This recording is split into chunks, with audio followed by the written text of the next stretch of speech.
Good afternoon. My name is Carlos Sanchez, and I'm the Public Affairs Director for Hidalgo County. With the onslaught of 2 positive tests for COVID-19 over the weekend, many mechanisms of government kicked into action.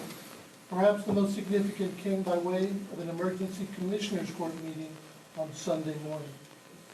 We're here today to clarify many of those actions. Because of the order forbidding mass gathering, we have established a virtual press conference. We're in the Commissioners Court transmitting via a live stream. The media have been given a virtual document that allows them to transmit questions. I will ask the questions on the media's behalf, and our panel of county leaders will answer their questions. They include, to the far left, Eddie Olivares, our health director, Dr. Ivan Melendez, our health authority, Sheriff Eddie Guerra, Judge Richard Cortez, District Attorney Ricardo Rodriguez Jr., and our Emergency Management Coordinator, Ricardo Santana. I'd like to begin with a short introductory comment from Judge Cortez. Good afternoon, everyone. I come to you with a heavy heart and a huge burden, but nevertheless to a very important event, because all the actions that we have taken up to date affect many lives of our citizens. What do we know that has helped us reach the decisions that we've reached today? But we must learn from others, and we must learn from the past to guide us on the decisions we're going to be faced with and are going to make in the future. And what do we know? We know that this is a virus that's very contagious. We know it spreads very quickly. And it's sometimes very silent. It's been reported, I don't know how true this is, but one of the way that South Korea got infected was a traveler from China that traveled to South Korea. She was a churchgoer, attended several services while she was there, did what most people do, go dine and visit with people, and is now estimated that 60% of the people that were infected with this virus in Korea, she was the original of that. That's pretty scary, because at the time she was there, she had absolutely no symptoms.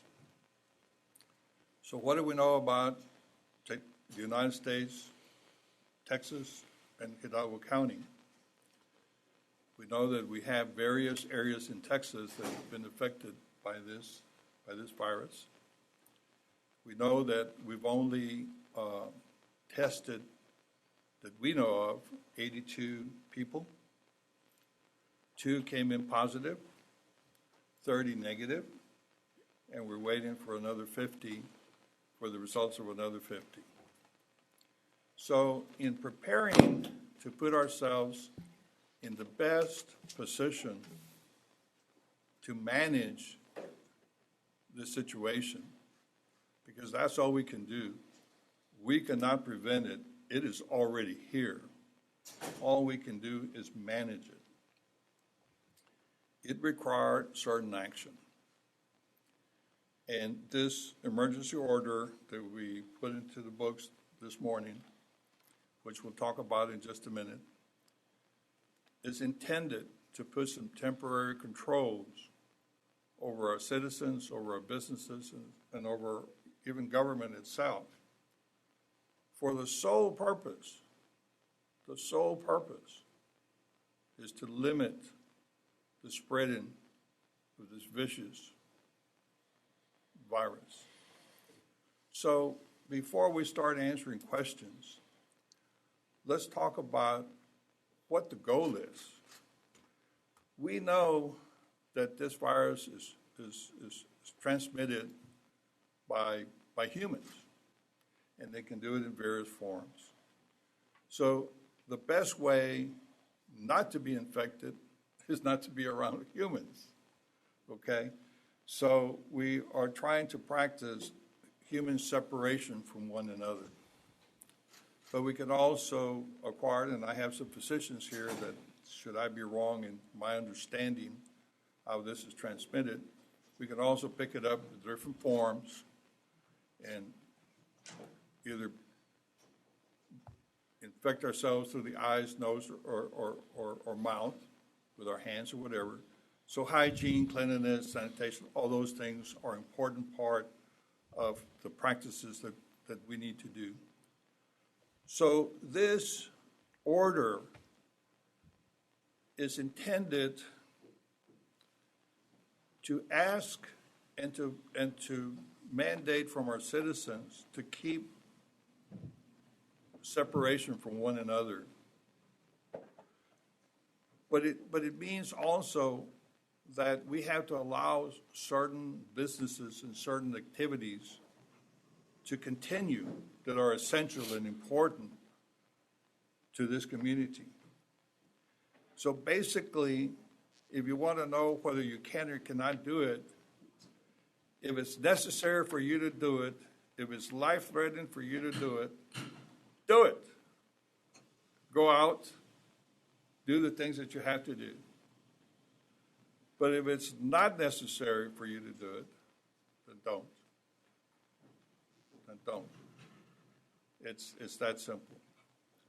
Lastly, I want to say that there's always sometimes unintended consequences when people like us in government pass on a rule. This is a road that hasn't been traveled much. So there's not a book of wisdom that I can go back to chapter 12, article 2, line 5 and 6, and says, you do this. So there may be unintended consequences as a result of this order and this action. We are here to learn, and we are here to correct and make better for our citizens anything that we can. So with that, I would like to turn it over back to Carlos and see what kind of questions we're getting. So I think we're going to limit the time for questions to 30 minutes and let that 30 minutes start now. Thank you, Judge. Many of these questions are related to the stay-at-home component of this emergency order. The first is, what happens if a person breaks curfew? Will this individual get a fine or be taken in? What specifically happens? I'll turn it over to law enforcement to answer that question. Well, that's a good question. First of all, the stay-at-home curfew will be enforced by all peace officers in Hidalgo County.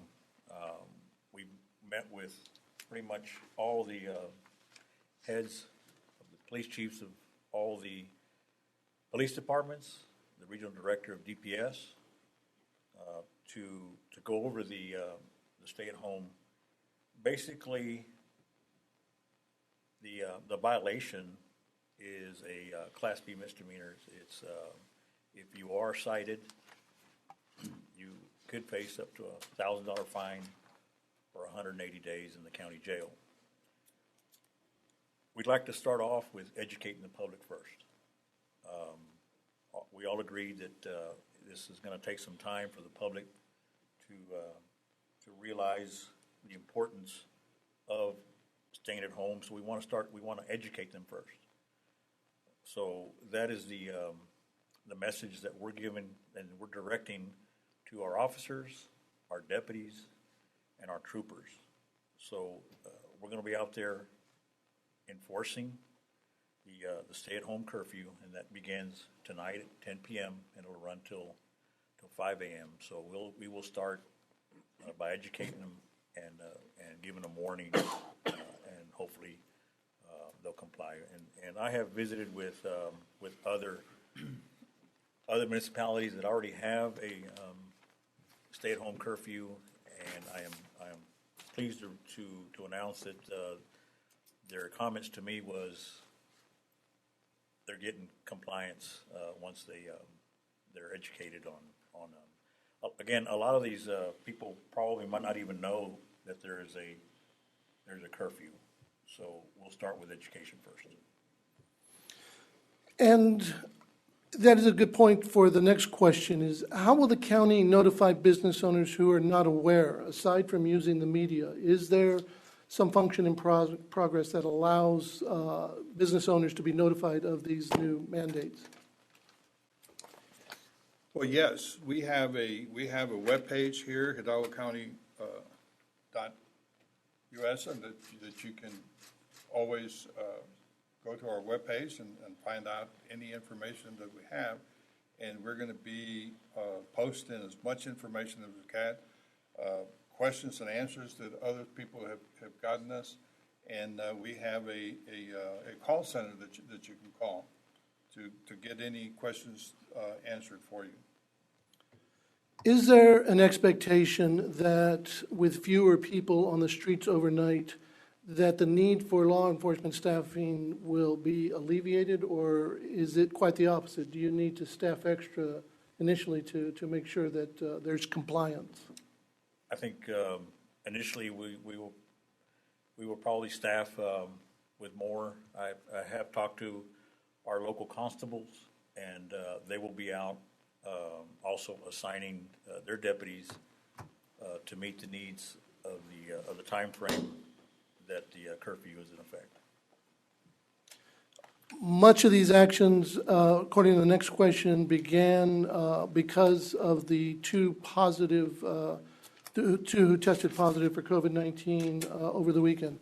Can you give us a sense of what is happening on the health side with regard to these two positive cases? Take it, or do you want to take it? I could go right. Eddie Olivares, Hidalgo County Health. Both cases that we are reviewing, along with investigation contacts, anyone who may have been affiliated with them. There is none that require hospitalization. They're all at home on isolation. We have followed through with the people that have been in contact, and we have done some testing with those individuals and issued control orders to them as directed by the DA's office to assure that they stay home and they followed through on their 14-day isolation, and also reviewing with a medical physician, their doctor, to make sure they follow their proper medical guidance set by the doctor. Doctor, you want to add anything? Yeah, I would like to add to that. First, I'd like to maybe address the format of the question itself, Carlos. It is incorrect to perceive that these actions were put in place only after the identification of these patients. We had been having innumerable meetings with most of the people here present. So these actions were well thought of and well developed, and compared to other communities. And so when these two patients were identified, we had beforehand already had this plan identified and knew that we would put it into action. But I think it's important for the public to know that when these cases were announced, it didn't change our approach to this problem. It just triggered a plan that had already been developed and was in place to go. From our perspective, since these two cases have been identified, it only confirms what we already knew, the medical community, that there were cases out there. We had just not tested the appropriate people to do so. What we have done, and you will be seeing it in public service announcements, we've accumulated local experts that will be addressing for the public more specific information, which this is not the appropriate format. And also, we have been working tirelessly with the local hospitals and also identifying the services that are available, the services that are not available, the equipment needed. So I think there's been quite a robust coordination among all the healthcare providers. Back to another curfew question. Because this is a countywide mandate, do local police officers in one city have the authority to stop people in another city if they notice that a potential curfew violation is happening? The order specifies that any peace officer can enforce the order. So troopers, deputies deputy sheriff, deputy constables can enforce the order countywide. And of course, our police officers from different 21 different municipalities also have jurisdiction to enforce the order inside of their respective cities. Also, our ISD police officers, our investigators with the district attorney's office, our fire marshal's office, and of course, our peace officers from the universities can also enforce this order. Thank you, Sheriff. This question is, Hold on, Carlos. Yes, sir. If I may add, I just want the public to know also as well that we had a gathering with all law enforcement agencies, especially with every chief of police from the municipalities.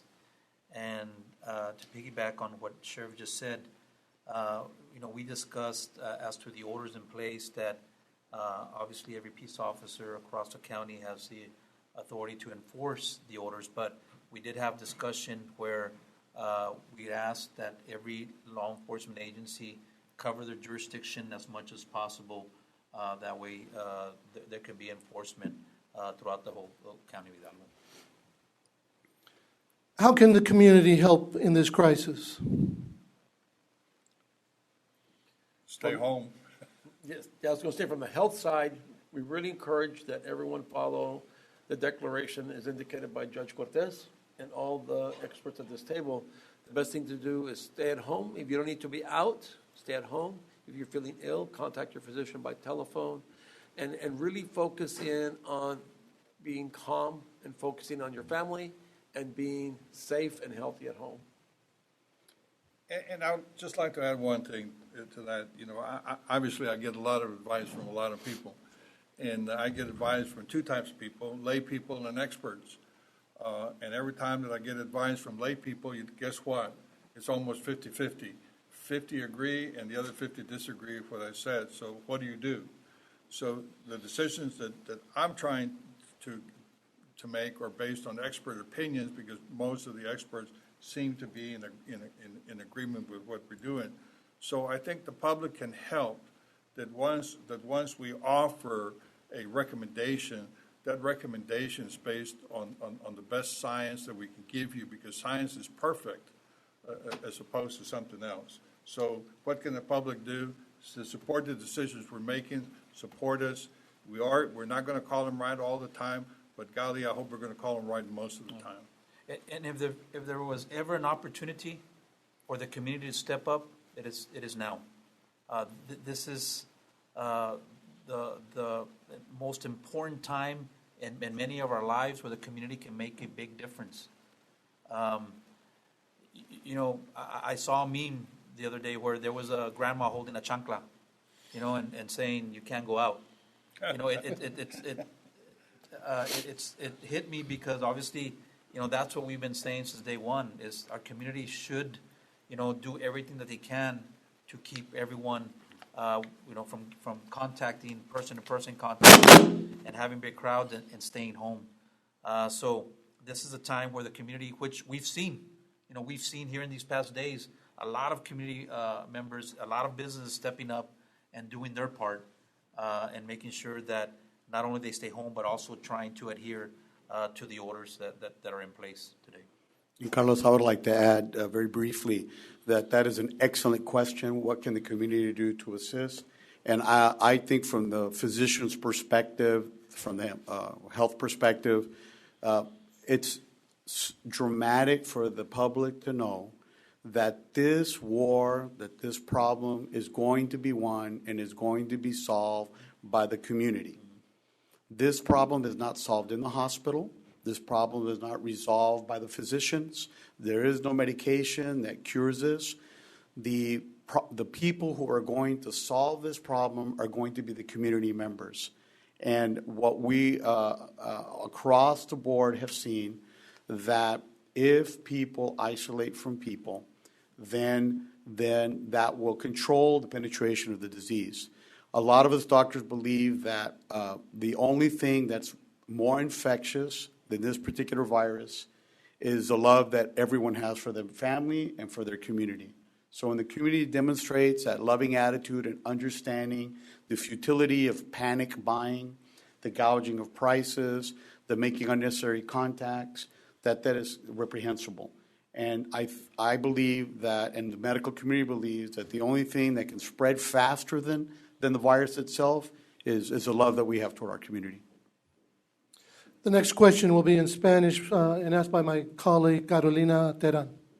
Muchísimas gracias, tengan todos buenas tardes. Vamos a hacer un paréntesis aprovechando que el panel que nos acompaña está completamente bilingüe para decirles que los medios están interesados en saber, por ejemplo, por qué si solamente tenemos 2 casos en el condado de Hidalgo, por qué esta medida extrema de tomar un toque de queda desde las 10 de la noche hasta las 5 de la mañana. Doctor. La pregunta otra vez, Carlos. Carolina. Why take such an extreme position when we only have 2 positive cases? Qué buena pregunta. Es una pregunta que tiene mucha lógica, es bien común. Tenemos una población aproximadamente de 1 millón de personas, ¿verdad? Pero 80 pruebas, o sea, 80 personas han hecho el estudio, ¿verdad? Entonces, simplemente porque hay 2 casos, no significa que nada más hay 2 personas, 1 millón que tienen esto. Todos sabemos que hay mucho más personas que tienen esta enfermedad o que han estado en contacto. Nosotros sabíamos desde antes del primer caso que esto iba a ser un problema mucho más grande, mucho más penetrante que los números. En estos días vamos a tener más números, se van a sorprender. ¿Por qué? Porque vamos a tener más estudios, van a haber más pruebas. Eso no significa que la situación necesariamente está empeorando o está mejorando. No vamos a saber realmente si la situación está mejorando o empeorando hasta que pase el ciclo natural del virus, aproximadamente 2 semanas. Y aún así van a haber otros ciclos. Ahorita estamos en el primer ciclo, después va a haber un segundo ciclo. Entonces, por favor, comunidad, no vayan a pensar que el número 2 es significativo en relación a en dónde estamos en esta pandemia. Y en referencia al curfew que está puesto, again, es muy importante que sepa la comunidad que eso es para minimar las personas que pueden contactarse o estar juntos.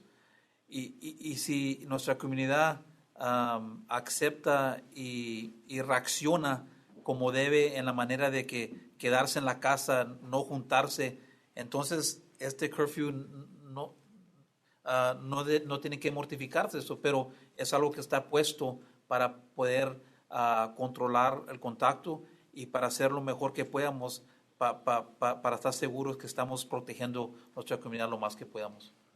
Okay. La siguiente pregunta tiene que ver con eso mismo. Quieren saber qué vamos a hacer con las personas deshabilitadas o las personas que no tienen un hogar. ¿A dónde podrán ir estas personas durante este periodo que está establecido? Ricardo Saldaña, director de emergencia del Condado de Hidalgo. Al momento estamos trabajando con el Salvation Army y con las otras agencias para ver dónde podemos poner esta gente o los ciudadanos que no tienen habitaciones, y estamos trabajando con el Community Service Agency para los ancianos, para ayudarles a los ancianos. En esas maneras estamos trabajando ahorita. The next question has to do with the status of testing in Hidalgo County. Where are we on that front? Go ahead. All right, so testing, we are working with our local physicians and through the Hidalgo County Public Health. Our local physicians have several hundred tests available to them at the private sector that they are assessing and using for their clients in the community. Hidalgo County Health has testing available as well, but the reality is there is no public on-demand testing. It's very important to understand that. The testing is set forth by the state of Texas and by the Center for Disease Control. It's based on a set of criteria.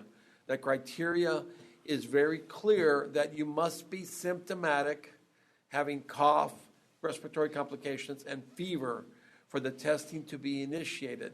We also have to look at ruling out other illnesses. This is the time of year we have a lot of allergies, a lot of colds, and other respiratory illnesses. So a lot of the doctors that are here and others in the community, we ask them to assess to see if they could rule out other illnesses like rhinovirus, like general influenza, and some other illnesses that may be mimicking COVID-19. So as far as testing is available, but it's based through a physician recommendation or through a hospital recommendation that we assess for testing in the private side or in the state side. But get in contact with your local physician, and we will coordinate with them through the health department to see which is the best way to do the testing. Carlos, if I may add to that, in medicine, we usually, physicians, we ask ourselves, what is the purpose of a test? The purpose of a test is to do something with that information. We don't test people just to test people. So then the question is, why is there such a large focus on testing? I think probably the biggest concern that we have from our providers are personal protection equipment and testing availability. So the public, I think, should know is why, if the disease has no cure, and why, if my doctor gets a positive or a negative response, why is that important if the treatment is going to be the same? Why do a test if you're not going to change your approach? And the answer, of course, is because it is important for us to have epidemiological studies so that we can understand the penetration, the amount of people, what I think everyone has heard, the flattening of the curve, to gauge the stage of where this disease is in reference from a community perspective. I want to allay concerns for some people that are doing what they're supposed to do, which is isolating, maintaining distances, etc. And in their mind, they're saying, man, but I can't get tested. You know, if I only got tested, then I could go out. Or if I only got tested, I could do something else. The answer is not really. I mean, we're making the same recommendation whether your test is positive or not. If you have symptoms, you absolutely have to isolate. If you don't have symptoms, you absolutely have to isolate. This is why this has been put in place. So testing is very important. I want you to know it's a lot more important to us physicians that help us decide on resources and what the plans are and to gauge how our community response has been. Is it successful or not successful? But from an individual perspective, please do not put an overabundance on your individual result, whether you're positive or negative, because you may infect your children, you may not infect your children, because you're going to have to change your behavior, because the behavior is pretty similar. I'd also like to add that we were somewhat limited previous to this week in about the test that we as a county health department were doing based on a very strict criteria that the state, the Department of Health of the state, was only allowing us to do tests under certain criteria. That would be, of course, travel, which, by the way, all our cases are travel-related to this point, but we expect that for probably change. But travel, exposure, and symptomatology. We have been given the flexibility now to be able to test more people based on the elimination of some of the strict criteria. That is on the public sector. On the private sector, your physician, your private doctor, will be able to test you depending on their ability to test. And if they do not, then they have a hotline number that is on the Hidalgo County Health Department. We encourage you to go to your physician and to have that physician call that number in reference of testing, because the epidemiologist will ask specific questions to see if we will test you. And so go to your doc. Your doc has these numbers. They will call our department. They'll talk to one of our epidemiologists.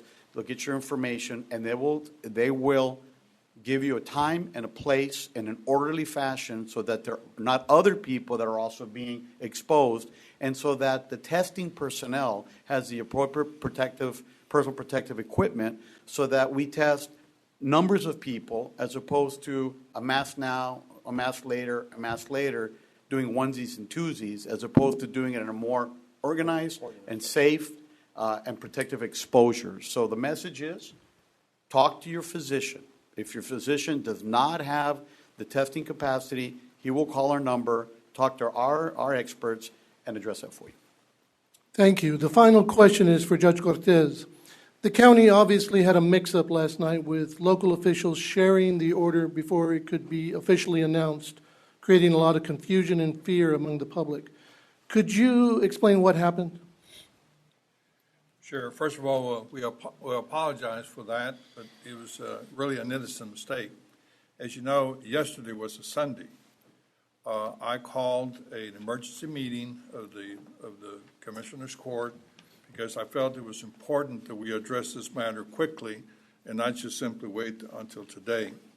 As a result, we met in the morning.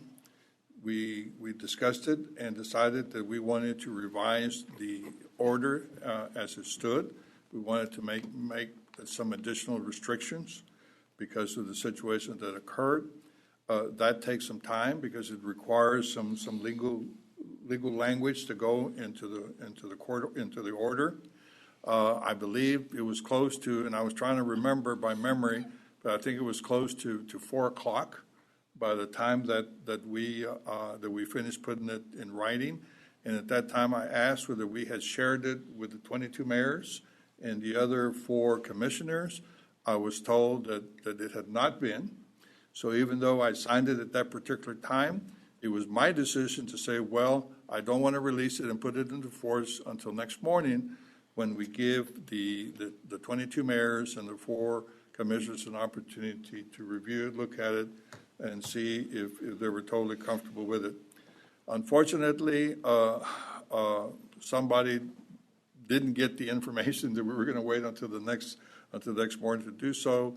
It was published not only by our own PI department, but also by one of our commissioners.